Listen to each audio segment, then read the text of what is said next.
Hello guys, welcome to my channel Deepika Som kitchen. आज के हमार रेसिपि पाका पेपर बरफी।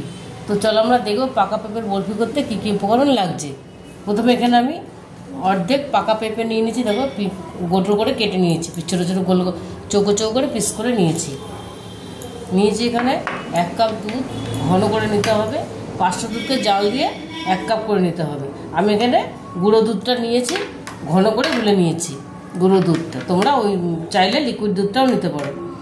আর এখানে নিয়েছি আমি কাজু আর কিশমিশ, কাজুটা ক্রাশ করে নিয়েছি, একটু থেতো করে নিয়েছি। লাগবে চিনি 2 চামচের মতো, তোমরা যদি বেশি নাও চিনির পরিমাণটা বেশি দেবে। আমার পেঁপেটা খুব মিষ্টি তাই আমি কম নিয়েছি। আর নিয়েছি এখানে কাস্টার্ড পাউডার, আমি এখানে হাফে 4 চামচ কাস্টার্ড পাউডার দেব। আর নিয়েছি এখানে বাটার।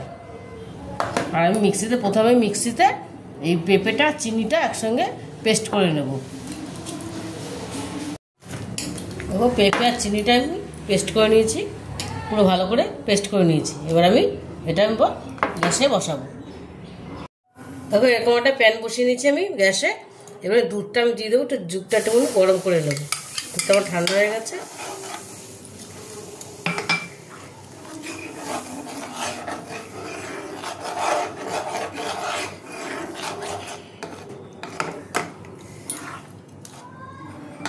কিছুটা দুধ আমি কাপের মধ্যে তুলে নেবো, 4 চামচের মতো। আমি কাস্টার্ড পাউডারটা দুধটা দিয়ে গুলে নেব, গরম দুধটা দিয়ে।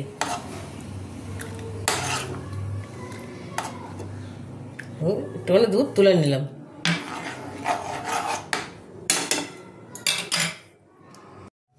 এবারে পেঁপের পেস্টটা এর মধ্যে দিয়ে দেবো।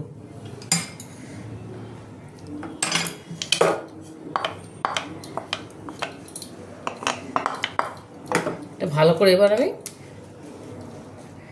চাল দেব।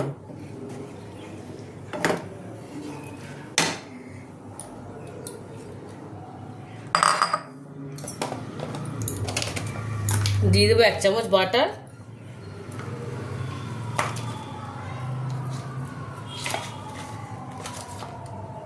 আমি 1 চামচ বাটার দিয়ে দিলাম।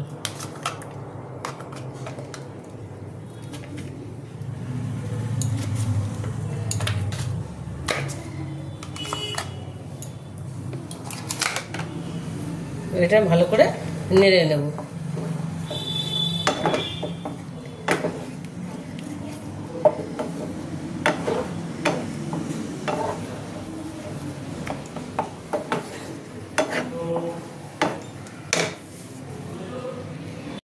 দেখো এবার আমি কাস্টার্ড পাউডারটা দিয়ে দেবো, গুলে নিয়েছি 4 চামচ।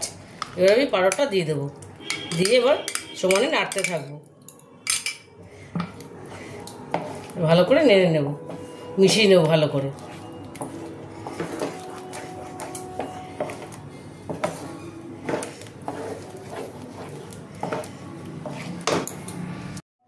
দেখো এটা আমি মিশিয়ে নিয়েছি, ভালো করে ফুটে উঠেছে। এবার এটা আমি নামিয়ে নেব।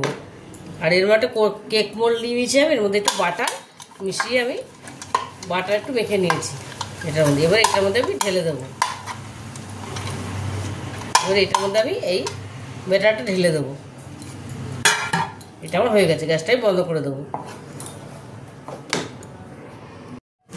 দেখো এটা আমি ঢেলে নিয়েছি কেক মোল্ডের মধ্যে, তোমরা থালায় ঢালতে পারো। এবার আমি কাজু আর কিশমিশটা দিয়ে দেবো, এর মধ্যে কাজু কিশমিশগুলো দিয়ে দেবো, ছড়িয়ে দিয়ে দেবো, তাহলে খেতে ভালো লাগবে।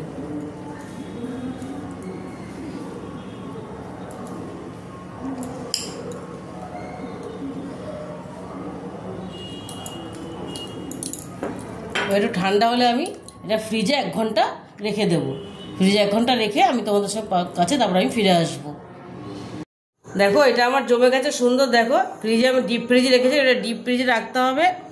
আর আমি তোমাদের বলছি 4 চামচ কাস্টার্ড পাউডার দিয়েছিলাম, 4 চামচে হবে না, আমার পেঁপেটা বড় ছিল বলে 1.25 কাপের মতো আমার কাস্টার্ড পাউডার লেগেছে। তোমরা এরকমই দেবে, তাহলে ভালো জমবে জিনিসটা। দেখো কি সুন্দর হয়েছে। তোমরা চাইলে পাতলা একটুখানি পাতলা করতে চাইলে বড় থালায় ঢালবে, তাহলে একটু পাতলা হবে। আমারটা একটু মোটা হয়েছে। আমি এটা তোমরা কিন্তু অবশ্যই ডিপ ফ্রিজে রাখবে, তাহলে ভালো জমবে, খেতেও খুব ভালো লাগবে। তাহলে আর রেসিপিটা তোমাদের যদি ভালো লেগে থাকে তাহলে আমাকে লাইক শেয়ার আর সাবস্ক্রাইব করতে ভুলবে না। আর তোমরা বাড়িতে এটা অবশ্যই ট্রাই করবে।